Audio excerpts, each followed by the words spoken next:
We have another challenge at our prisons. Last week, my boss went to Kumasi. The pictures I saw, seriously, the prisons are congested. If you think you don't have enough jails, then maybe you have to construct some shelters. Whatever you need to do, you need it. But it's untenable that you think it's fit for Ghanaians to be in overcrowded jails, but that's not good enough for foreigners. Telabi, do you concede, though? You said that taking these foreigners through our legal system is frustrating. The course will frustrate you. Yes, sometimes, yes. But you are okay dealing with the frustrations when it comes to Ghanaians you arrest, but you are not okay dealing with the same individuals when they are foreigners. That is double standards at best. All the reasons the minister is giving, the same applies to Ghanaians. But in the case of Ghanaians, miraculously, you are able to prosecute them and they can languish in jail, but not the foreigners. This is discriminatory. Defense amid public criticism over its decision to deport rather than prosecute foreign nationals arrested for illegal mining. The move has sparked widespread controversy as many question why offenders are being thrown out instead of being made to face the full weight of Ghana's law. So far, 107 foreign nationals linked to illegal mining and other fraudulent activities have been repatriated, according to the Interior Minister, Mohamed Muntaka Mubarak. Speaking on PM Express with Evans Mensah last night, Deputy Interior Minister Ebenezer Oklite Telabi justified the decision. Prefer repatriating them than to take them through our courts. Because you see, when you arrest them, they'll tell you, take me to court. We have lawyers, yes, rightly so. They need, to be proven guilty by what do you call it, our courts. But the fact is that the situation on hand, we cannot do things, the same way and think that we'll have the same results. Mr. Teller, we need to be a little bit innovative. It wouldn't sound pleasant. But where's the innovation in deporting somebody? We've done it before with Aisha One. There's no innovation there. The point is that, you see, if you are arrested and then we get their embassies to repatriate them, because you see the whole thing is so complex. You arrest some of them, and all they tell you is that they don't have their passports. And their identity is very difficult. So once they get into the system, it's difficult to even track some of them. You understand? So once you are lucky and you grab them, at the crime scene, now taking them, we have another challenge at our prisons. We are looking at 14,000, a population of prisons that we have now. Feeding them is even a problem. Taking care of them. I mean, recently, last week, my boss went to Kumasi. The pictures I saw, seriously, the prisons are congested. So if there's a way to not to exacerbate the situation by sending these people back to their home countries, I think that I would opt for that. Yeah. I would definitely opt for that. But Mr. Telabi, do you concede, though? You said that taking these foreigners through our legal system is frustrating. The course will frustrate you. Yes, sometimes, yes. But you are okay dealing with the frustrations when it comes to Ghanaians you arrest, but you are not okay dealing with the same individuals when they are foreigners. That is double standards at best. Oh, not really, my brother. You see, let's be realistic, because you arrest about 80, Chinese, and then you have to find a place to keep them, and then sometimes even vehicles to take them to court. It's a problem. You go to court and they succeed in getting, bail. But that also applies to the Ghanaians who arrest. Certainly, but you see, the point is that I mean, there are a few things that I wouldn't like to disclose. Some of the things that happen behind the scenes. I wouldn't like to disclose everything on air. The Minerals and Mining Amendment Act 995 has provision for this thing. Government says that it will not follow through with the dictates of this law, but rather has taken a position to deport them. So what does this say? Let me just illustrate what the law says. Now, it says if you are a foreigner and you are arrested for engaging in illegal mining, there will be a fine of not less than 100,000 penalty units. Penalty units 12 Ghana cedis, and not more than 350,000 penalty units. And a term of imprisonment of not less than 20 years and not more than 25 years. Both fines and the imprisonment. So if you're a foreigner and you are arrested for engaging in illegal mining, you can go into prison for 25 years and maybe also be fined as well.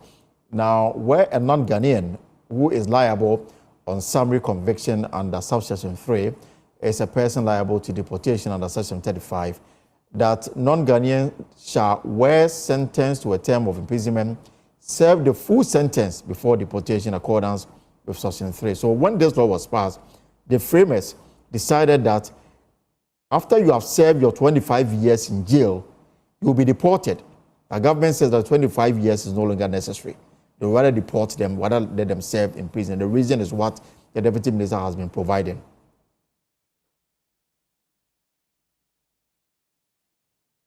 And so these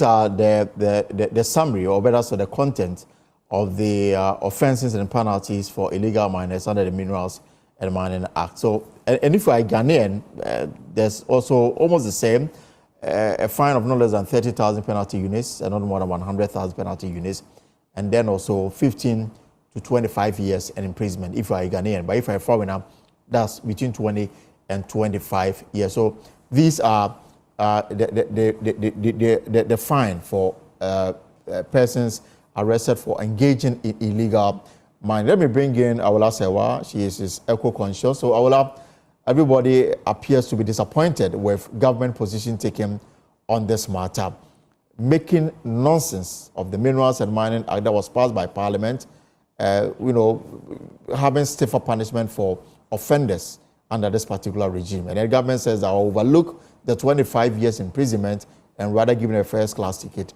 to their home country. Good afternoon to you and your listeners. Thank you very much for having me. I'm very perplexed by this. If we agree that these people are engaged in environmental terrorism, they are destroying our landscape, they are poisoning our water bodies, and there's so much happening because of this. And all we can do when we catch them in our forest reserves, all we can do is say, thank you very much for destroying our forest reserve. Here's a ticket, go back home. I mean, what we are doing is announcing to the world that you can come to Ghana, come and destroy our environment. And all that will happen to you is that will pay for your cost to go back to your countries. All the reasons the minister is giving, the same applies to Ghanaians. But in the case of Ghanaians, miraculously, you are able to prosecute them and they can languish in jail, but not the foreigners. This is discriminatory. And it also says that we're not particularly serious about the fight against environmental terrorism. We're inviting people from outside to continue to help Ghanaians to destroy the environment. And this is unacceptable. And I'm sure the president will see that this has to be overturned, and I'm sure it will be. I can't see this going through. I mean, I wonder, I mean, when we're passing the law, didn't we know that it was going to be difficult to feed prisoners? Didn't we know that the conditions in our prisons are not the best? Yes, we passed this law with the expectation that it will help deal with illegal mining. And yet, we look at the law and say that no, it's not necessary to put them in jail, but let us deport them. Do you sense diplomatic pressure on our governments? I just sense a lack of seriousness in the fight against illegal mining. I mean, let's be absolutely frank. If your jails are full, why don't you reset by finding out who is in the jail for what? Some people have been in prison for stealing a chicken. I mean, that person can be freed so that their place can be taken by in fact, some have been on remand criminal. for years. Some have been on remand for years, sometimes 10 to 20 years. You see, that's a very good point you're making. Some have been on remand for years. Some have frankly been jailed for offenses that should have just been a fine. They shouldn't have been jailed. If you really want to reset, use this as an opportunity to look at who is your jail for doing what. These are people coming into your country to destroy your country, and all you want to do is to deport them. We've seen what happened with Aisha Huang. It doesn't make any sense to people who are thinking about the whole situation. If you think you don't have enough jails, then maybe you have to construct some shelters. Whatever you need to do, you need it. But it's untenable that you think it's fit for Ghanaians to be in overcrowded jails, but that's not good enough for foreigners. So they can just come and destroy our environment, poison us, because we are being poisoned. We face an existential threat, and we're coming up with all sorts of things that don't stand scrutiny. And you have been very loud in your demand for a reversal of this government position. I don't know whether you've had the opportunity of getting this across to the sector ministers and then by extension government. What are you doing to get this really done?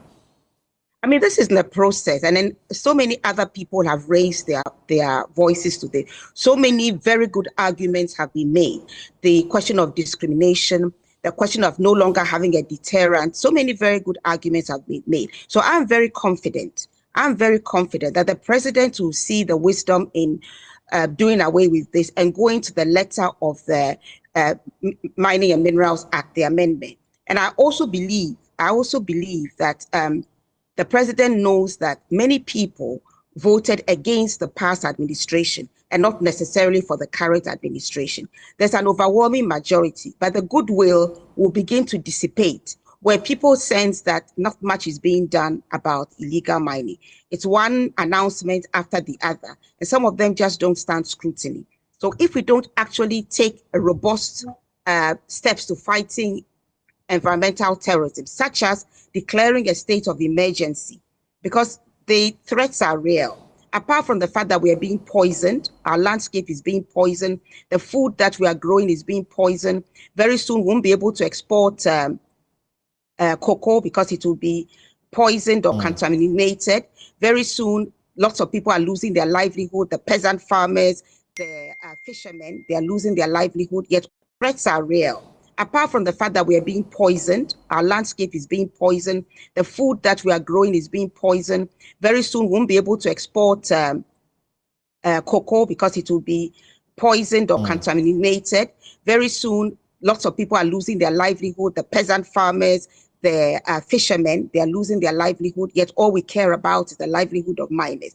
If we don't hurry up and declare a state of emergency, knowing very well that as we speak every day, the illegal miners are getting stronger and stronger. And if we don't take care, parts of Ghana will become like parts of Latin America, which are no-go areas because they are controlled by the drug cartels. It didn't start overnight. They also sat there and were not taking the right decisions until this happened.